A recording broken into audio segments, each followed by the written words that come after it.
βίντεο θα σας δείξουμε πώς να περάσετε τους μαθητές, τους δασκάλους και να τους συνδέσετε σε ένα τμήμα. Είναι το δεύτερο βίντεο της σειράς των tutorials. Έχετε προφανώς ολοκληρώσει την παραμετροποίηση του συστήματος, έχετε δημιουργήσει σεζόν, έχετε φτιάξει τις τάξεις και έχετε δημιουργήσει και τα τμήματα. Οπότε πάμε τώρα να δούμε πώς περνάμε τους μαθητές και τους δασκάλους. Πάλι από τα γενικά, πάμε μαθητές, add και ανοίγει αυτό το pop-up παράθυρο που συμπληρώνουμε τα πεδία. Το μητρό δεν είναι υποχρεωτικό. Εάν το έχουμε, είναι το μητρό που δίνει το σχολείο στον κάθε μαθητή, καλό είναι να το συμπληρώσουμε. Αν δεν το έχουμε, δεν υπάρχει κανένα πρόβλημα. Όνομα, επώνυμο, φύλο, αγόρι, κορίτσι.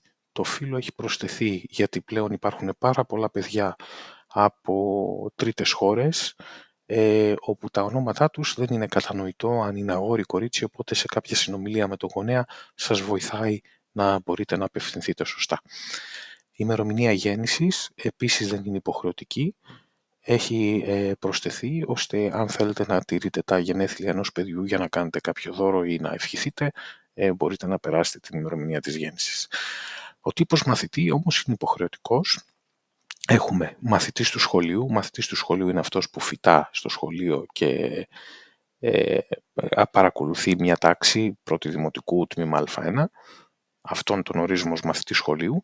Εξωσχολικός μαθητής είναι μαθητής ο οποίος δεν παρακολουθεί κάποια τάξη του σχολείου πρώτη, δευτέρα, τρίτη δημοτικού, αλλά παρακολουθεί τις μετασχολικές δραστηριότητες του συλλόγου. Αυτόν τον ορίζουμε ως εξωσχολικό μαθητή. Και ενήλικος είναι επίσης μαθητής, ο οποίος είναι ενήλικος προφανώς και παρακολουθεί κάποια δραστηριότητα ενηλίκων που οργανώνει ο σύλλογος. Αφού τα περάσουμε με το προστίκι, περνάνε τα στοιχεία στον πίνακα. Και όπως θα δούμε, από εδώ υπάρχουν οι εξής επιλογές. Το κόκκινο delete κάνει διαγραφή την εγγραφή. Αυτό εδώ το έγγραφο είναι για να προσθέσεις οποιοδήποτε έγγραφο θέλεις πάνω στο μαθητή. Δεν είναι επίσης υποχρεωτικό. Αν έχετε έγγραφα και θέλετε να τα τηρείτε, μπορείτε. Αυτό εδώ το κουμπάκι είναι για να γίνει η σύνδεση με τον γονέα. Θα το δούμε αργότερα. Το μολυβάκι είναι για να κάνω edit την εγγραφή, επεξεργασία τα στοιχεία, να αλλάξω κάτι, αν δεν το έχω περάσει σωστά. Και αυτό εδώ, το πορτοκαλί, με πηγαίνει στην καρτέλα του μαθητή. Τώρα ο συγκεκριμένος μαθητής για τη χρονιά αυτή εδώ την καινούρια δεν έχει καρτέλα, οπότε και δεν βλέπετε κάτι.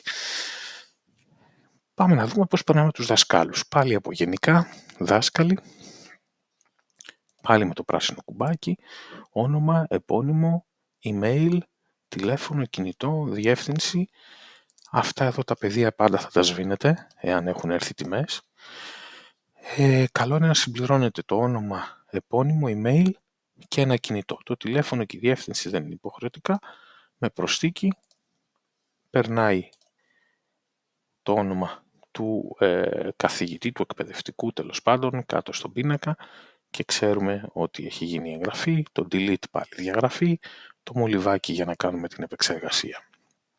Αφού περάσουμε λοιπόν όλους τους μαθητές και τους δασκάλους, πάμε να δούμε μετά πώς τους συνδέουμε στο τμήμα.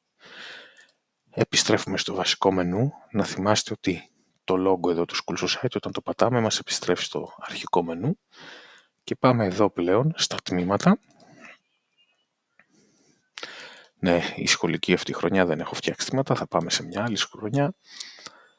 Πάμε λοιπόν στα τμήματα. Μας έχουν έρθει εδώ όλα τα τμήματα, τα βλέπουμε ένα προς ένα, έστω ότι θέλουμε να δούμε τμήμα της Α Δημοτικού, βάζοντας Α Δημοτικού μου περιορίζει τη λίστα. Πάμε λοιπόν δίπλα στο τμήμα, στους μαθητές και κάνοντας αναζήτηση με το όνομα του μαθητή,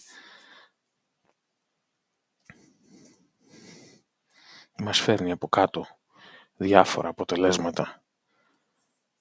Επιλέγουμε το μαθητή που θέλουμε, κάνουμε προσθήκη και όπως θα δείτε πέρασε μέσα στην τάξη, στο τμήμα. Εάν έχουμε κάνει λάθος, με το Χ μπορούμε να τον διαγράψουμε.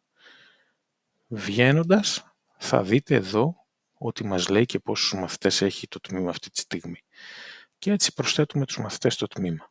Πάμε να δούμε πώς προσθέτουμε το δάσκαλο. Από το δάσκαλι, επιλέγουμε το δάσκαλο, Παπαδόπουλος, προσθήκη σύνδεσης με δάσκαλο, μας τον φέρνει εδώ από κάτω, αν θέλουμε να τον διαγράψουμε με το κόκκινο και βγαίνοντας κάτω στον πίνακα μας έχει δείξει ότι έχει συνδεθεί στην α τάξη δημοτικού στο τμήμα Α1 ο Παπαδόπουλος και 2 μαθητές.